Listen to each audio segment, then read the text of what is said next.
मंत्री जाफर ने कहा कि पहले जमाने में मिस्र देश में एक बड़ा प्रतापी और न्यायप्रिय बादशाह था।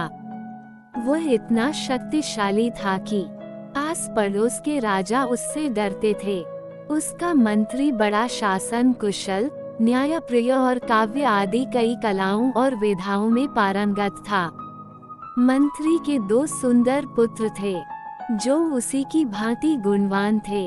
बड़े का नाम शमसुद्दीन मोहम्मद था और छोटे का नूरुद्दीन अली।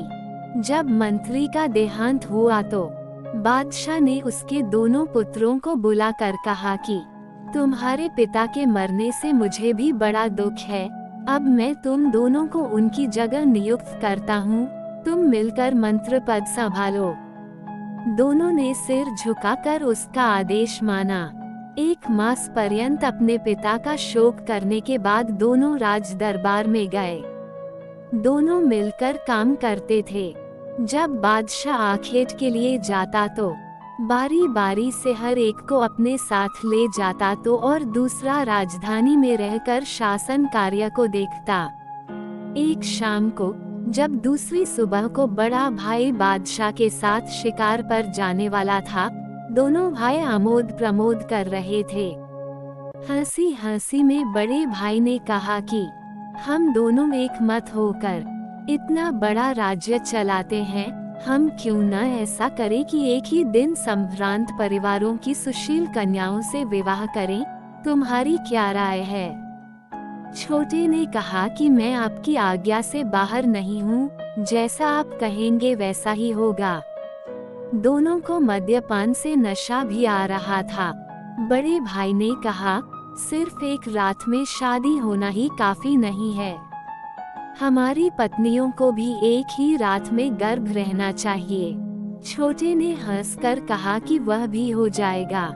फिर बड़े ने कहा कि हमारी संतानें भी एक ही दिन जन्मे और तुम्हारे यहाँ पुत्र हो, मेरे यहाँ पुत्री हो। छोटे ने कहा, बहुत अच्छी बात है।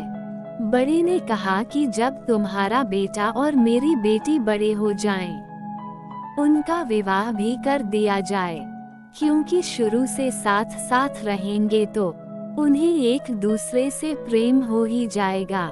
छोटे भाई ने कहा, इससे अच्छी क्या बात हो सकती है कि मेरे बेटे के साथ आपकी बेटी की शादी हो।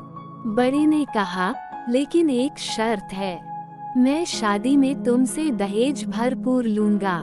इसमें 9,000 अशर्फियां नकद, 3 गांव और दुल्हन की सेवा के लिए 3 दासियां। छोटे ने मजाक को बढ़ाते हुए कहा, यह आप कैसी बातें कर रहे हैं? हम दोनों की पदवी बराबर है। फिर लड़के वाला दहेज कहाँ देता है? वह तो दहेज लेता है। आपको चाहिए कि आप शादी में भरपूर दहेज मुझे दें, न कि मुझसे दहेज लें। यद्यपि मजाक ही हो रहा था, किंतु बड़ा भाई अत्यंत क्रोधी स्वभाव का था। वह बिगड़कर बोला, तुम समझते हो कि तुम्हारा बेटा मान सम्मान में मेरी बेटी से अधिक होगा। मैं तो आशा करता था कि तुम मेरी बेटी की मान प्रतिष्ठा करोगे, लेकिन मालूम होता है तुम उसका बड़ा अपमान करोगे। दोनों भाई नशे में थे। ये बेकार बहस थी, क्योंकि शादी किसी की नहीं हुई थी और संभावित पुत्र और पुत्री के विवाह के दहेज का झगड़ा हो रहा था। लेकिन बहस बढ़ती ही गई और हास परिहास से गंभीर रूप ले बैठी। अंत में बड़े ने कहा, सवेरा होने दे, मैं तुझे बादशाह के सामने ले जाकर दंड दिलाऊंगा, तब तुझे मालूम होगा कि बड़े भाई से गुस्ताखी करने का क्या फल होता है। ये कहकर वह अपने शयन कक्ष में चला गया। छोटा भी अपने कमरे में आकर अपने पलंग पर लेट गया, किंतु उसे रात भर नींद न आई। वह गुस्से में जलता भुनता रहा और सोचता रहा कि ये भाई जो मजाक की बात पर भी इस तरह बात करता है, कोई गंभीर बात पैदा होने पर क्या करेगा। दूसरे दिन सुबह शमसुद्दीन मोहम्मद तो बादशाह के साथ शिकार पर चला गया और इधर छोटे भाई ने बहुत से रत्नाभूषण आदि एक मजबूत खच्चर पर लादे बहुत सा खाने पीने का सामान रखा और शहर छोड़कर चल दिया। सेवकों से कह दिया कि 2-1 दिन के लिए जा रहा हूँ। वह अरब देश की राह पर चल पड़ा। बहुत दिन की कष्टप्रद यात्रा के बाद उसका खच्चर बीमार हुआ और मर गया। वह बेचारा अपना सामान कंधे पर रखकर पैदल ही चलने लगा। हसना नामी शहर से वह बसरा की ओर बढ़ रहा था कि उसे एक घुड़सवार उसी तरफ जाता हुआ मिला। घुड़सवार को उस पर दया आई और उसने नूरुद्दीन अली को अपने पीछे घोड़े पर बिठा लिया और बसरा तक पहुंचा दिया। बसरा पहुंचकर नूरुद्दीन अली ने उसे बहुत धन्यवाद दिया। बसरा नगर में नूरुद्दीन अली ने देखा कि एक बड़ी सड़क पर भीड़ सड़क के दोनों ओर खड़ी हुई है। वह भी वहीं खड़ा हो गया। कुछ ही देर में एक अमीराना सवारी आई जिसके साथ बहुत से नौकर चाकर थे। जिस भव्य व्यक्तित्व वाले आदमी की सवारी निकल रही थी उसे लोग झुक झुक कर सलाम कर रहे थे। वह उस राज्य का मंत्री था। नूरुद्दीन अली के सलाम करने पर मंत्री ने उसे देखा और उसके विदेशी परिधान और उसके चेहरे पर उच्च वंशीयता की छाप देखकर उससे पूछा कि तुम कौन हो, कहाँ से आ रहे हो। नूरुद्दीन अली ने कहा, सरकार, मैं मिस्र देश के काहिरा नगर का निवासी हूँ। अपने संबंधियों से मेरा झगड़ा हो गया है, इसलिए देश देश घूम रहा हूँ। मंत्री ने कहा, इस यायावरी में तुम बहुत दुख उठाओगे, मेरे साथ चलो, बड़े आराम से रहोगे। अतएव नूरुद्दीन अली मंत्री के साथ रहने लगा। मंत्री उसकी विद्या बुद्धि देखकर बहुत प्रसन्न हुआ। एक दिन मंत्री ने एकांत में उससे कहा, बेटे, अब मैं बहुत बूढ़ा हो गया हूँ, अब मुझे अधिक दिनों तक जीने की आशा नहीं है। मेरी संतान केवल एक बेटी है जो बड़ी रूपवती है। वह अब विवाह योग्य है। कई सामंत और धनी मानी व्यक्ति उससे विवाह करना चाहते हैं, किंतु मैंने ये स्वीकार नहीं किया। मुझे वह बेटी बहुत ही प्रिय है। मैं समझता हूँ कि वह तुम्हारे योग्य है। अगर तुम्हें कोई आपत्ति नहीं तो मैं तुम्हारे साथ उसका विवाह बादशाह से अनुमति लेकर कर दूं और साथ ही मंत्री पद के लिए तुम्हें अपना उत्तराधिकारी बनाऊं और सारी संपत्ति भी तुम्हारे नाम कर दूं। नूरुद्दीन अली ने कहा, मैं आपको अपना बुजुर्ग मानता हूँ, जो कुछ आपका आदेश होगा मैं वैसा ही करूँगा। मंत्री ने उसकी स्वीकृति पाई तो बहुत खुश हुआ। उसने विवाह की तैयारियां शुरू कर दी और नगर निवासियों में से खास खास लोगों को ये बात बताने के लिए बुलाया। जब सब लोग एकत्र हुए तो नूरुद्दीन अली ने अलग ले जाकर मंत्री से कहा, मैंने अपने कुटुंब के बारे में अभी तक किसी को कुछ नहीं बताया। अब ये बताता हूँ। मेरे पिता मिस्र के बादशाह के मंत्री थे। हम 2 भाई हैं। दूसरा भाई मुझसे बड़ा है।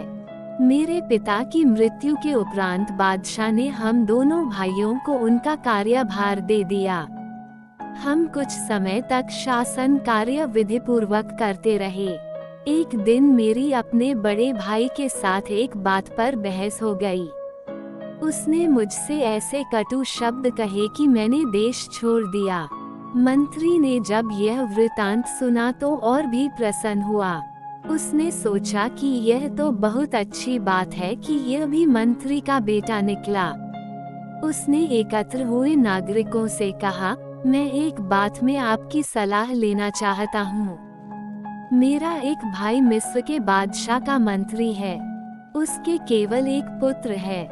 उसने मिस्र में अपने बेटे का विवाह न करना चाहा और उसे यहाँ मेरे पास भेज दिया ताकि मैं उसका विवाह करके उसे अपने पास रखूं। आप क्या कहते हैं? सभी ने एक स्वर से कहा कि बहुत ही अच्छी बात है, भगवान वर वधू को चिरायु करे। मंत्री ने सब लोगों को भोजन कराया और रस्मी तौर पर शादी की मिठाई बांटी। काजी ने आकर विवाह संपन्न किया। फिर सब लोग मंत्री के घर से विदा हो गए। मंत्री ने सेवकों को आज्ञा दी कि नूरुद्दीन को स्नान कराओ। स्नान के बाद नूरुद्दीन अपने मामूली कपड़े ही पहनना चाहता था, किंतु मंत्री के सेवकों ने उसे वे रत्न जड़ित मूल्यवान वस्त्र पहनाए जो मंत्री ने इस अवसर के लिए भेजे थे। उसके शरीर और वस्त्रों पर नाना प्रकार की सुगंध भी लगाई और उसका अन्य साज श्रृंगार किया। फिर नूरुद्दीन अली अपने श्वसुर यानी मंत्री के पास गया। मंत्री उसे देखकर प्रसन्न हुआ, प्यार से उसे अपने पास बिठाया। फिर उसने पूछा, तुम मिस्र के मंत्री के बेटे हो, फिर भी तुमने परदेश में रहना पसंद किया। ऐसी क्या बात हो गई थी कि तुम दोनों भाइयों की ऐसी ठनी कि तुम्हें देश छोड़ने का निर्णय लेना पड़ा।